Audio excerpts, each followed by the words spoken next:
Friday the 13th, Hell Lake, by Paul A. Woods. Prologue. Wayne finally understood that, until they strapped him into the gurney, he'd never really know death. Oh sure, he had a good long run of making others only too aware of their mortality. All those insignificant little people, those good Christian insects. He told them that he was an emissary of Satan, that he was here to do the will of the Prince of Darkness on earth. Ha! It got him every time, made him cluck like Thanksgiving turkeys that knew their necks were on the block. But from this end of the corridor, on his state employee-assisted walk, he could see it had just been a game.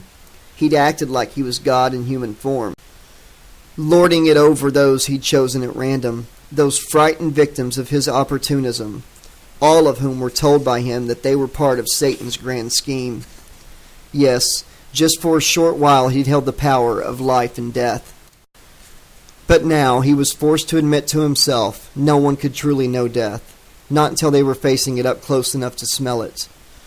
"Ride with it, devil boy," the big black guard who gripped his shoulder so tight it almost was numb whispered low into his ear. "Pretty soon, you're going to face the same maker we are all accountable to. Maybe he'll teach you the meaning of mercy, you miserable son of a bitch." His senses drank it all in. The drab, sterile corridor that led from death row to the designated execution chamber. The nervous aloofness of the guards who greased the wheels for his final journey, who opened doors and punched elevator buttons, then stood back indifferently. The dull lights that seemed to radiate a dirty, jaundiced glow rather than throw out any real illumination. The internal world of Florida State Prison was as dead to him now as he would soon be to the rest of its inhabitants. Everything passed by him in a surreal slow motion. But ahead of him, just out of sight, he could hear those trolley wheels keep on turning, relentlessly fast. Their trundling trajectory told him that his life was no longer his own. Someone else was driving now. The Daytona Beach Devil Boy could no longer play God. As they rolled back the doors, the bright glare of the death chamber shocked his overstimulated senses. He blinked, he flinched. Everything had the gray gleam of polished steel, or the orange translucence of bright electric light. And there were people, a whole lot of them, just beyond the chamber itself, behind the bulletproof glass, within his vision but just beyond his earshot. Women and men of all ages, of all appearances. He guessed that some of them were dignitaries associated with the prison. They were sure dressed that way. But others may have been no further up the social scale than him, and he recognized some of them from the courtrooms. They were fathers, aunts, brothers, and sisters. Maybe they'd done their best to dress right for the occasion, but some of the fools still looked like they'd stepped right out of a garage forecourt. They were all craning their necks like they wanted to get a closer look. They weren't witnesses for the execution. They were an audience. He wanted to take a bow and sneer at their ugly faces and how they were so ready to play the victim role. He wanted to jeer at their self-righteousness as they bustled for the best position to watch his dying moments. He wanted to let them know he felt they were just like him. But the sergeant-at-arms wouldn't let him. Those two dumbass guards held him tight at the shoulders. As of that moment, he might as well have been dead. He couldn't make a single movement of his own free will anymore. Pushed and pulled toward his final gasping breaths, he felt a sudden sense of outrage and self-pity. They wheeled the gurney in with all its attendant straps and its long wires of various colors. Sergeant Delmar and Officer Wilkins propelled him toward it with all of their strength and their weight. It may have looked like gentle persuasion to the fools behind the glass, but Wayne Sanchez knew better. Knew what it was like to have all his options taken away from him. Knew what it was like to be a victim, except in his mind, reeling with hate and misdirected resentment. He felt that he was the only victim in the room. "Under the Penal Code of the State of Florida, it is my duty to execute Death Warrant X666-411 upon Wayne Ricardo Sanchez." It was that fat bastard governor, all turned out nice and spick and span in his Sunday best suit. Wayne had never had direct words with him all the time that he'd been here in the pen. And now here he was, like he was playing the lead in some daytime soap opera. Sanchez tried to see if they had cameras planted along the witnesses, whether the hard-assed fuck was trying to get himself a starring role on court TV or not. But they wouldn't let him rise from the gurney, holding him in his semi-prone position as they slowly fastened the straps across his midriff, working their way up his chest. "Does the condemned, Wayne Ricardo Sanchez, have any final words he wishes to say before execution is carried out?" Yeah, hell yeah, he wanted to tell them a whole bunch of things. He wanted to tell them how they were no better than he was, all holied up like the good Christian congregation they thought they were, but still panting for the scent of death. He wanted to tell them how he'd always have one up on them. Wayne Sanchez knew death. You couldn't kill as many times as he had, or in the same variety of ways, without getting up and personal with the Reaper.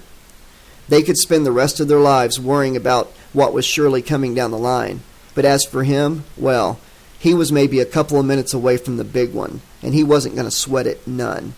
He wanted to tell them that he didn't have to worry about getting straight with God. He had nothing to apologize for. Satan was his man, and he'd been doing the devil's work on earth for so long that he expected a whole bevy of rock whores waiting for him in a nice hot shower in hell, by way of gratitude. Like he told those assholes in the courtroom when the judge passed sentence, hell held no horrors for him. It was going to be just like Disneyland. He wanted to tell them all of that and more, but it just wouldn't happen. When he tried to sit up and face them, he couldn't even raise himself straight up on his elbows, so tight were the straps. He wanted to give a farewell speech that would make them shit in their pants, but he couldn't find the words. "Screw you!" he heard himself holler. "Screw you!" once again, but this time a shriek, so to the point of screeching. Sanchez laid right down before the guards tried to make him refrain from any further abuse. In what he'd believed was going to be his moment of triumph, he stared at the light on the ceiling and tried not to burst into tears. The train was truly on the track. The final moments of his life dissolved into a blur of official activity that had nothing to do with him. His pulse was taken, his temperature read. Every last-minute formality that had to be adhered to in order to make sure he was healthy enough to die. Then came the first needle. He lay passive as it went into his upper right arm. He didn't like the sharpness of the short jab, but he wasn't going to show it. It wasn't going to be the first time he'd ever grouched out after having a needle stuck in his arm. He'd expected to sink a lot lower, to be taken out of it right there and then, but he then guessed he probably had enough adrenaline pumping around in his veins to fight the sedative. He'd made a little study of what was going to happen to him on his final journey. The downer they'd injected into him was sodium pentothal, the truth drug. It was referred to when the CIA used it to try and extract information out of people. Shit. He was more acquainted with the truth than anyone else in the fucking room. He knew the whole enchilada, the secrets of life and death, only no one was listening when he tried to tell them. The second injection, as it shot through his left arm, had a more immediate effect. It numbed him, made all his limbs feel too heavy to move. The pavulon took away all his feeling, all his sensation. It almost felt like it was too much of a heavy burden for his lungs to keep pumping air in and out. Like he no longer even had a body anymore, but still his mind would not shut down. He was aware of what was going on around him, too aware, just like that chick he'd stalked in his Honda for a couple miles in Gainesville. He had had the definite sensation of eyes upon him without being able to see who was looking. But he knew that all of them, the old bitch with the spectacles on a chain, the blue-collar dude who looked like he'd just been changing an engine, the aging babe reporter from the Herald, who followed his case from first burst to last gasp, like it was her last try for a Pulitzer, were all attentive to his every breath, looking for any sign of movement, hungry for the moment of death. Death came not with a bang or a scream, but with a dose of salts, potassium chloride, his still conscious mind told him as they pumped the last dose into him. The same shit they used to clear the roads in all those Midwestern states where snow fell every year. This was the grand finale, the stuff they would use to shut down his heart. But it was in that final moment that he made the admission to himself. He'd never really known death until now. And then it was all over. He'd lost their attention, all those fine, upstanding ladies and gentlemen. Excused from the witness enclosure, he was aware of them milling around, talking amongst themselves, the state witnesses trying to overcome the awkwardness of the moment. the victims' families trying to act dignified and treat it with gravity, when what they really wanted to do was to punch the ceiling and yell, "Fuck you, Sanchez!" But that was the whole thing. He was aware. He knew what was going on around him without actually physically witnessing it. Yet he'd heard the sergeant-at-arms pronounce the condemned man, Sanchez, dead at 8:11 a.m., after conferring with the medic in attendance. Surely they were making a mistake in leaving him there for dead when he was fully conscious, right? It was then that the reality of death came home to him. It wasn't just that he felt like he had no body anymore. It felt that way ever since they administered the second injection. It was actually that the execution chamber, while more crystal clear to him in most details, no longer held the oppressive weight of physical substance. It was almost like it was melting all around him, that it no longer contained either his body or his mind. His perception really began to change as he realized the trolley beneath him was no longer a physical structure. He could not feel it, and it could not support his body any longer. The room grew darker as the gurney disintegrated and the floor opened and he fell through them both. Now at last Wayne Sanchez truly knew death for what it was. Death was a free fall. The soul of Wayne Sanchez was cut loose, weightless and no longer earthbound. It was not, however, free. It was as if his body, the very core of what he recognized as his being, had remained intact, while all other material reality around it had melted. It was pulled by a central gravity against which all else was but a pale shadow. He plummeted through the different levels of Florida State Prison, through the foundations of the huge penitentiary building, through the soil and the earth itself. As he passed through it, all fell away as though it were illusionary, just the fleeting subconscious levels of a dream that he was about to wake up from. He fell into the earth with breathtaking speed, yet no impact struck him. As his velocity accelerated, the G-force should have pinned his pasty, daylight star face to his skull. But instead, he just fell way below the surface of terra firma, where daylight had long since broken all over the southeastern USA. Fell below the verdant terrestrial landscape of flat land and lakes. Fell to a level at which another world seemed to rise up at him, out of the recesses of the earth. The world of eternal night, where mountainous precipices and low-lying valleys no longer met with the horizon that touched the sky. They were part of an underworld that rose up out of the very bowels of existence. It was a self-contained place, another place where the highest peak, as rocky and as perilous as it was, did not even touch the lowest levels of the daylight world. Passing into a deep ravine, he felt his plummeting trajectory slow down. Below him lay a huge circular ridge, against which, in the darkness, he saw what must have been at least 1,000 shadowy forms huddled together. For what? Not, surely, for survival. If the countless shadow figures he saw getting closer were like him, then they too had passed beyond the veil of shit they called life. Staying alive was no longer an issue. But this mass of people, this huge conglomerate of dead souls, must have remained here for some purpose. As Wayne Sanchez fell between the levels of this strange netherworld, he saw the truth writ large. Hell consists of other people. Maybe it was possible to adjust to the pain of eternal torture. Maybe. After a few thousand years or so, it could even become boring. But what if dead souls were forced to endure the company of people they could barely stand? Or worse still, who reminded them of just how lame they were themselves, to endure them forever with no remission. Then Wayne Sanchez hit rock bottom. After such a long period of floating seemingly endlessly downward, it hurt. He felt the impact of the cold, gnarled rock surface against the palms of his hands, and his formerly trim ass turned to mush by prison food and limited exercise facilities on the row. He felt stupid, after feeling so light and so weightless, to be rolling over on the ground with a total lack of balance. He brought himself to a halt with his sore fingers, coming to rest at the feet of a group of strangers. Hostile strangers. People of all ages and both sexes, though most seemed to be men, with a diverse range of appearances and dress styles, from the present right back to the 1800s. People whose only common characteristic was their sense of brooding violence, the feeling that, if all their hate all spilled out in one moment, they would take you unawares and cut your throat, or stab you through the heart. There were the people to whom violence was second nature. It existed as both a means and an end in itself, and had been their greatest, sometimes their only pleasure when they had walked the earth. Sanchez looked up at the curious hostile faces that looked down upon him. Man, woman, callow, aging, prepossessing, or downright ugly. All they had in common was that he knew they would have cut him to pieces there and then, had he given them the chance. The devil boy knew that he had come home.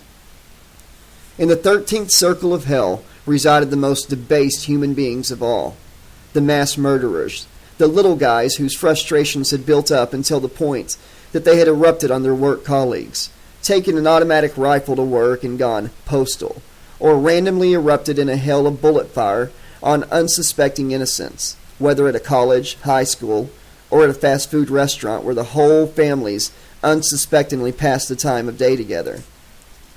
As Sanchez clambered clumsily to his feet, sore from connecting with the cold, dead rock, he was sure he recognized some of the faces of those who crowded around him. One of them, he could almost be sure, was the guy who made the papers when he blew his fuse and gunned down a couple dozen innocent victims at a McDonald's down near San Diego. "Way to go, man. Maximum points on the hit-em meter," he laughed to himself. He then saw the serial killers, those who had destroyed their fellow human beings out of a mixture of desire and hate, or some other random motivation that only truly meant something to the killer. Pure, perverted self-gratification. It had sometimes galled him a little to read newspaper reports where they referred to him as Wayne Sanchez, serial sex murderer. Next to that, he felt his preferred tabloid label of Daytona Beach Devil Boy possessed a reserved dignity. It infuriated him when they listed him alongside the worst of the freaks, the gay boy cannibals and the baby rapist. He wasn't into any of that perverted shit. He just did what came naturally. Although what came naturally, on occasion, was to flag a couple down off the main interstate road for help, abandon his own stolen car, hold them at gunpoint, drive them around a while, clear out their cash dispensers, blow the dude away, and brutally rape the wife or girlfriend before sending the bitch on a one-way trip to catch up with her big beloved hero. That was what the feds called his modus operandi, his basic method of operation. Sanchez liked to stay one jump ahead of the game. He always enjoyed the way he varied how he snuffed them out at the end.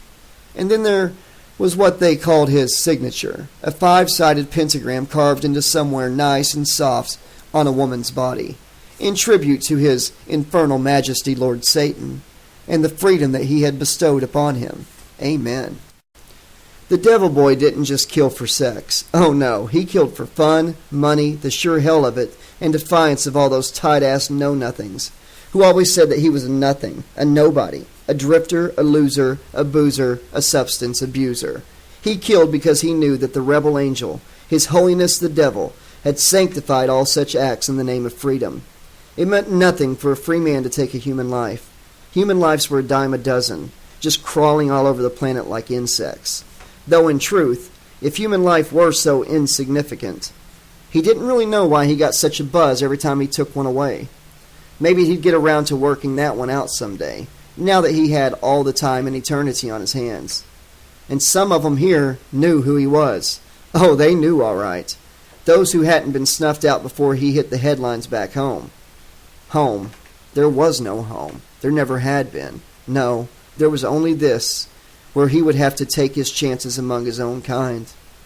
He'd heard some of those mean, obscene, scowling beasts with their half-toothless mouths mutter the words, "Devil Boy," though he couldn't tell if they were showing the appropriate respect.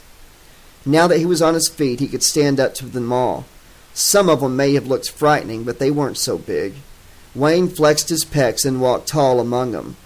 Guess who's from the first generation to start overcoming their parents' nutritional deficiencies essay?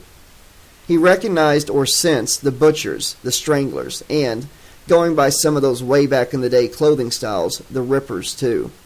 Some infamous, some unknown. Some apprehended and punished for their transgressions. Some who got away with it all until the day they died, when they realized that hell came in other varieties than the burning, hot, and sweating kind. like a flood of suppressed memories that had burst its banks. Their presence close at hand made him realize just how much information he'd stored on his fellow hunters of humans over the years. The women meant something too. The names were lost to him, but he tagged nurses who had OD'd their cantankerous old patients, mothers who had drowned their own children, then claimed the big bad boogeyman had come and taken them away. Those who had murdered members of their own families, those who had once loved them, or those who relied on them, the ultimate traitors. The slayers and the slaughterers scowled at him, out the corner of their mouths, like they didn't need the competition, didn't want the young blood. So, where's the number one hombre who's in charge down here?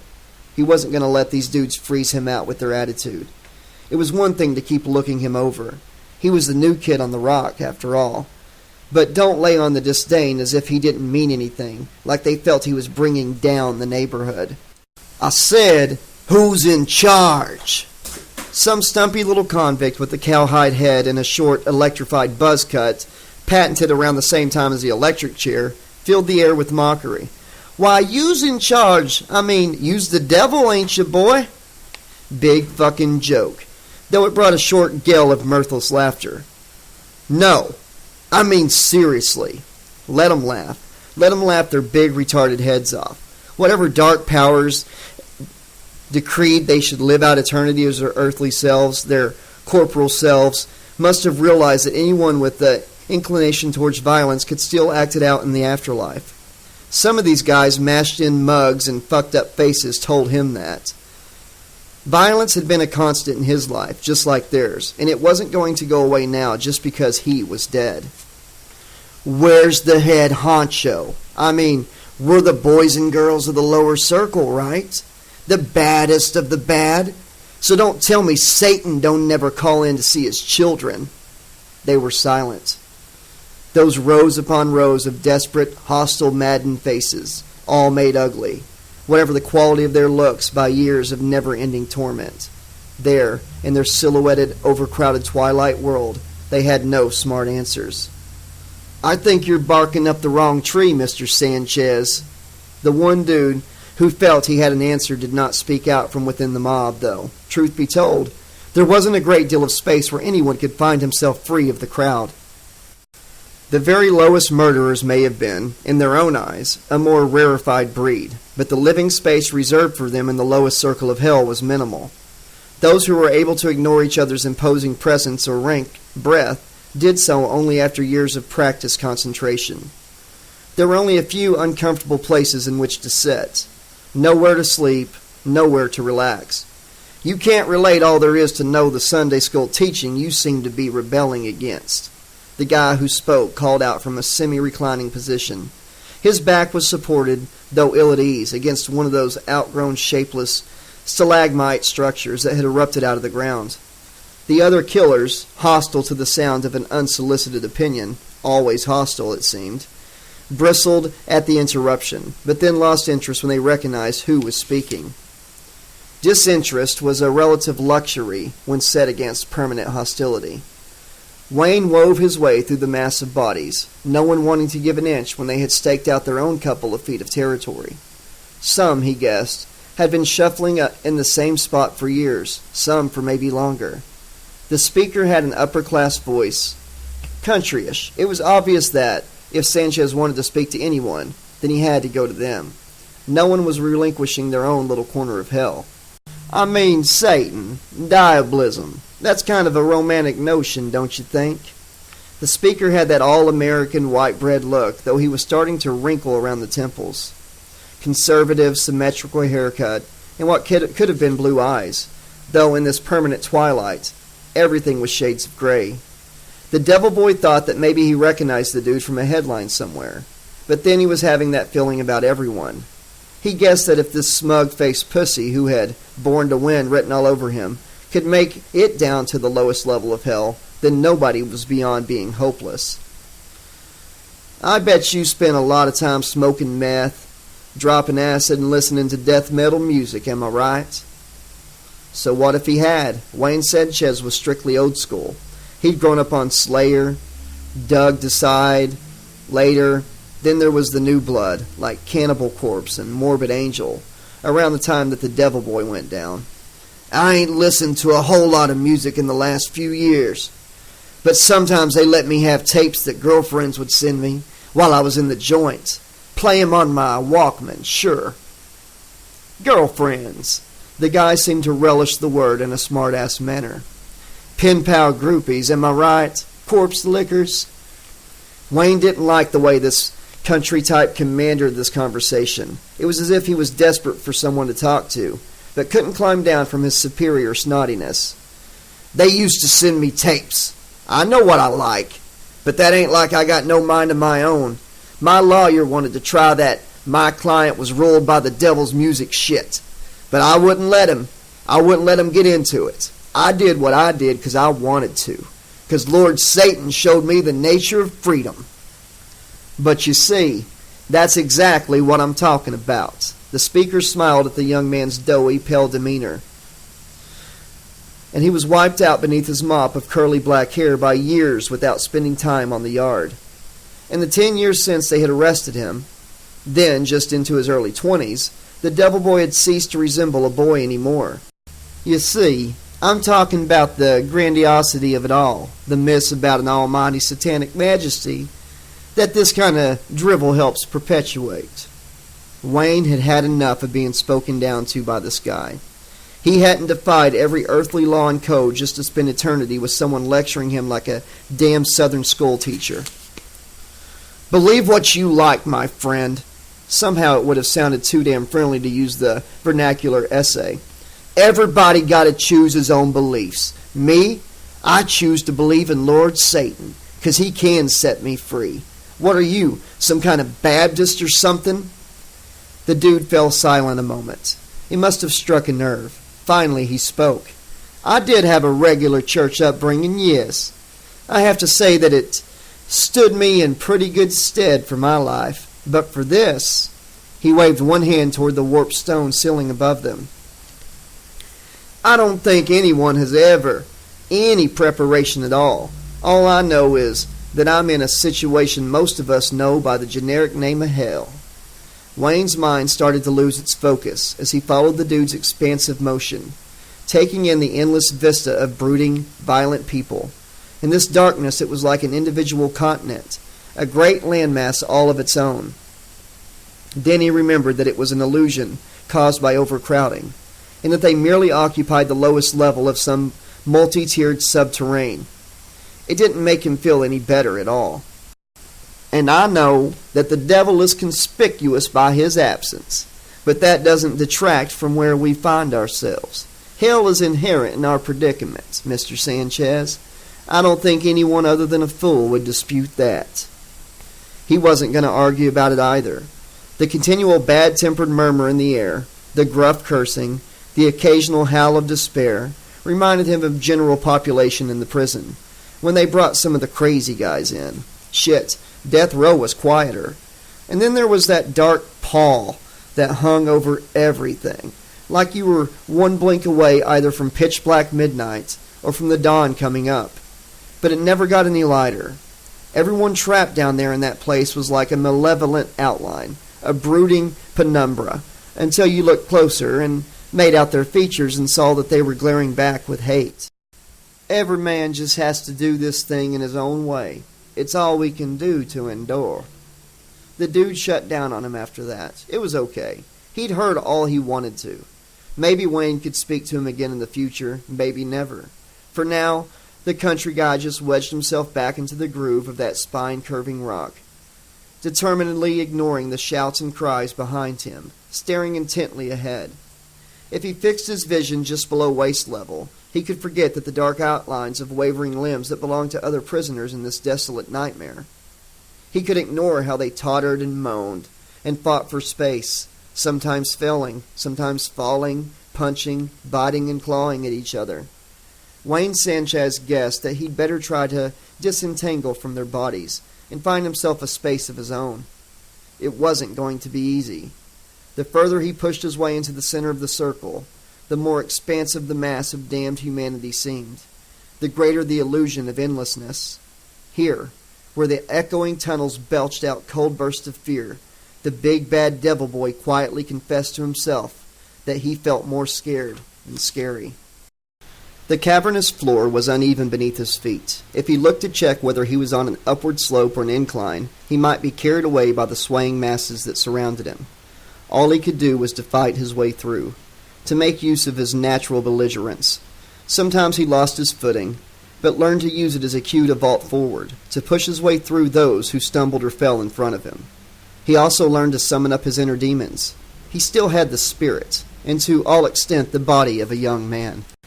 Where some fool wouldn't permit him any breathing space, then a punch below the belt or a thumb in the eye would remove that obstacle until he pushed forward into another wave of damned souls.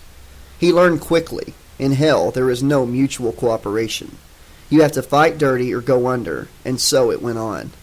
Wayne didn't know whether he'd been roaming the circles for hours or days by the time he first set eyes on a few feet of empty living space, except that empty wasn't really the term. Over by a cluster of bulbous rock formations, like something that had been dredged up from some forsaken seabed, sat a huge, seemingly still figure.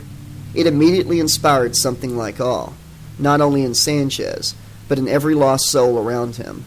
No one would approach within several feet of the blue-gray rocks, for fear of intruding on the creature's privacy. And creature seemed to be the operative word, for something that was either a little more or a little less than human. Its bulk, tied up and contained in a sharpless jerkin and sweat top that smelled like they hadn't been changed in a decade or more, moved only slightly, imperceptibly, his chest falling and rising slowly with every breath. Sanchez had been made. The big freak had seen him, turning his head to stare at the intruder who dared come too close. He should have backed off, but for the first time since he'd fallen through the 13 circles of hell, he was captivated. What had seemed, in the dark distance, to be a distorted, featureless face was actually a mask, wide enough to cover most of the wearer's massive head. It was stark white, though dirtied by age, with vertical grid holes cut for the eyes and mouth, like an old-fashioned hockey player's mask. It was then that the devil boy became convinced he was looking on the near-mythical, indestructible force of hate that was Jason Voorhees. Maybe he had lost his mind after all. Maybe hell wasn't so much a place as a state of mind. Maybe hell was madness. Wayne Sanchez remembered the stories in the schoolyard that all the nice kids would bring back from summer camp. He had no time for all their mommy and daddy says crap, and he never stuck around much after 4th grade anyhow. Once his own daddy took off and mommy farmed him out to his fucked up old witch of a grandma and whatever parasite lover she'd taken in at the time. But he was enthralled to eavesdrop on all their stories about Jason, about Camp Blood, and about all the poor little teenage cuties that got sliced and diced there. About how the bloodbath was supposedly started by Jason's mom, before she got off and her little boy took over. How the murders spread out from the Hicksville town where they first took place, while with sightings of Jason, the deformed butcher in the mask, as far away as New York City. All the stories about how the sucker had been stabbed, shot, run through by harpoon guns, drowned, generally kicked in the ass, folded, spindled, mutilated, but had never been killed. So it was most likely a crock. So what? People believe what they want to believe. Jason was like the retarded kid who became almost as all-powerful as Satan. The persecuted freak boy who showed them who he was by slashing throats and cutting off the heads of every motherfucker who came his way. As Sanchez had grown older, the media used words like folklore and modern myth to describe the Voorhees legend. Wayne didn't care.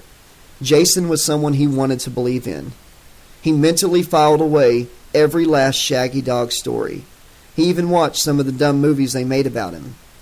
By the time he was waiting on the row, he would plague the guards to tell him about any crime reports from Hicksville, California, where it looked like there might be any murders attributable to the man behind the mask. The guards thought he was nuts too.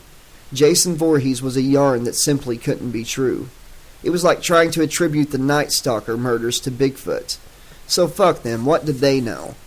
Sanchez thought. Here he was, stuck in some nightmare world at the very end of his own existence, And who was looking right back at him from behind that legendary mask? The big Hulk started a little as Wayne moved forward. "Hey, it's okay. I know who you are. I heard a shitload about you, S.A." He could see one eye behind the mask, the right eye. It was like a big cow's eye, regarding him with curiosity. Sanchez knew the story about how the kid's head had been deformed, how Jason had been an outcast in childhood, because his face had the symmetry of something painted on a balloon by a drunk, and he sympathized, not only for the poor rejected kid, but for the revenge he'd taken on the world he hated. The Devil Boy sympathized as much with the crimes as with the perpetrator. A nail through an eye, the socket demolished, the jelly of the split eyeball spilling onto the cheek, a double puncture with a spear gun, some fool and his coups speared through the guts, joining them hip to hip as they screwed, a body cut clean in two, the sucker dangling from the rafters in two halves, his sausage-like guts spilling from his exposed lower half, revealing his vital organs, his kidneys. Sanchez reeled back. His mind was often filled with violence, but these sudden flashes had come to him like a bolt out of nowhere. In this dark place, the bright color of blood illuminated his world. It shocked him out of the despondency he was sinking ever more deeply into. It made him smile. The silent giant behind the hockey mask regarded him curiously, cocking his head as if he were one of the more highly intelligent mammals, but still not quite human. "That was you. You did that, didn't you, amigo?" Sanchez didn't fully know why, but he felt like laughing and weeping at the same time. Jason was showing him a way out of this place, even if it was just by giving him a full-color peep show of a different kind of hell. "You're sharing your memories with me." One tear trickled out of the corner of the Devil Boy's eye. Maybe he was imagining things, but he thought he might be seeing moisture in that bovine eye behind the mask, too. Staring Jason unflinchingly in the face, he screwed up his eyes and imagined an incident from his own infamous career. It was the last time he ever invaded the citizen's home, another 2-in-1 bonanza. He remembered the guy, some mustached spick about whom his attorney asked him if he felt any ethnic identification, cussing and cursing at him in Spanish. The guy's sudden look of fright as he found himself eye to eye with the barrel of a .22. The explosion that made part of his brain hit the wall. The girl's screams. Her passing into unconsciousness before Sanchez finished working on her with his jackknife. How he had to make it down the fire escape as nosy neighbors hammered on the apartment door. How he left her with a messily carved pentagram before anything sexual had time to occur. The behemoth remained silent, but otherwise it was as if some great beast were coming to life after a long hibernation. He stretched and rocked backwards and forwards, stimulated by the new images filling his fractured mind. It was then that Sanchez knew that Jason could see his own memories of violence as clearly as he'd picked up those of the man in the mask. Destiny had led Wayne Sanchez to Jason Voorhees, even if that destiny had meant the extinction of his earthly life. They were two lost souls whose only joy for living came from extreme bloodshed, the destruction of the human form. Locked in damnation together, their thoughts were starting to conjoin on the same wavelength. Sanchez looked on his soulmates, the first and only he would ever have, at the glimpses of scar tissue and deformity behind the mask that shielded them. Emboldened, he reached out to touch the face behind it. At first, Jason flinched. But when he realized his new friend wasn't about to snatch aside the protection that shielded him from the world, he let Wayne's probing hand slide beneath. Sanchez felt the vast expanse of his features, the distorted bone structure that left one eye much lower than the other, the patches of fungal decomposition and scar tissue. There was no doubt for him that this was the one-man murder machine he'd been hearing about since childhood. In some of his daydreams, he had even been Jason Voorhees. As he withdrew his hand, he felt reassured, grateful to be so tolerated by the silent freak that shared his pulsating hate for humanity. "This is totally too much. You're my fucking hero, man." He was almost unbearably moved. It was like a girl letting him touch her poon on the first date. Like all of the good things that had never actually happened to him in his life. If only he hadn't had to die to make this happen. Okay, This has been the prologue of Friday the 13th, Hell Lake. I'm excited to be back to the beginning, back to the Friday the 13th franchise again. Tomorrow, I'll be dropping some of A Nightmare on Elm Street Protégé for everybody. And then I'll be back on Sunday with some more of Friday the 13th, Hell Lake. I hope you're enjoying it so far. I'm looking forward to reading this for you guys. If you haven't done so already, please subscribe. Hit that like button. Drop me a comment. Give me some feedback. I love to hear from you guys. Be sure to click the bell so you know when new chapters are dropping. And please help me spread the word. Let's let more people know about these books. Because I know there's even more super fans out there like all of us that have wanted to read these books but haven't been able to afford paying all these price gougers on the internet to get a copy of them. Don't forget, I'm giving away my copy of Jason X The Experiment. I uploaded the video yesterday about the giveaway. Check it out for details on how to win it. And until next time, this has been your friendly neighborhood 80s slasher librarian saying, thanks for listening.